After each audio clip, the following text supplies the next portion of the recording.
At the same time, I just, because kids wanted it and I thought it was a good idea, started teaching an acting class, which briefly met before the 8:30 period. They wanted it and I wanted it.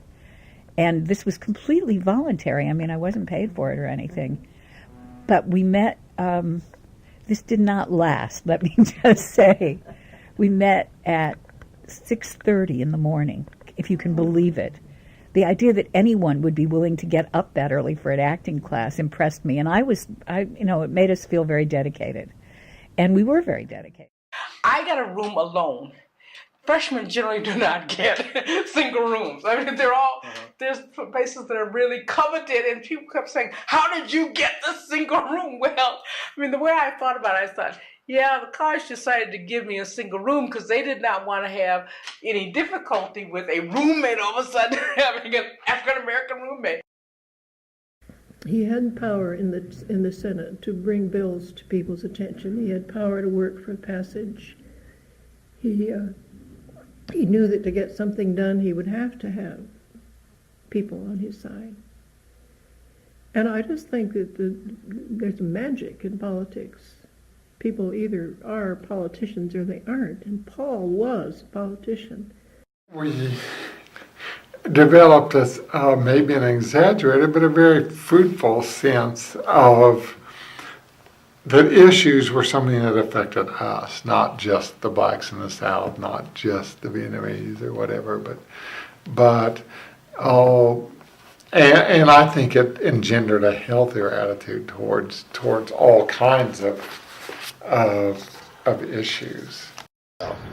People were interested in the arb and the birds and mammals and whatever, and so the idea of the broader environmental concerns that we're concerned with today just weren't there. This was it started with more natural nature.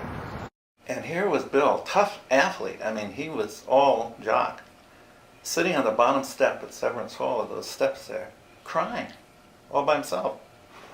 And this was already after he said he wasn't going to speak to me anymore. So I put my arm around him and I said, "Bill, what's the matter?" He said, "I'm going to graduate from Carleton and I don't know where to go. This is my home." He was just broken up, and I said, kind of laughingly, "Why don't you change your major?" He did. When we interviewed RA candidates, we found out what the problems were, what the behavior was on campus. Co-ed showers, for example. That's how we found there were co-ed showers. Because students would ask a question of an RA candidate about what would you do if a student complained that there were co-ed showers. Well, we knew co-ed showers were taking place. So, I mean, we didn't do that deliberately. It's just the way we found out.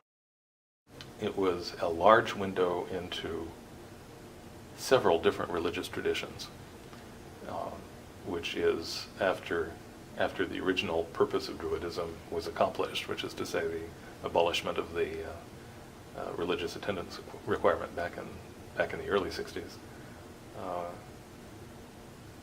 The value of Druidism shifted to become the sort of thing that I found it to be, which is to say a spiritual anchor for people who, for some reason or another, needed something to hang on to.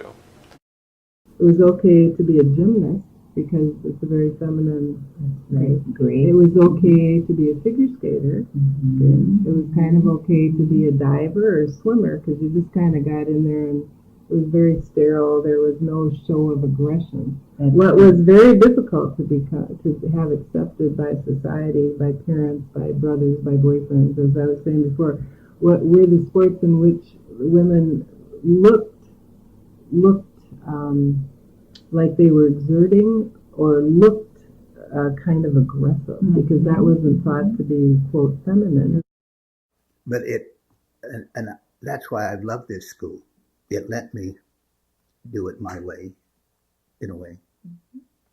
And I really do think, I can't imagine teaching with as much excitement as I've felt in my teaching for so long if I had been scrutinized and sniffed at and harnessed and forced into some overriding view of how teaching should occur.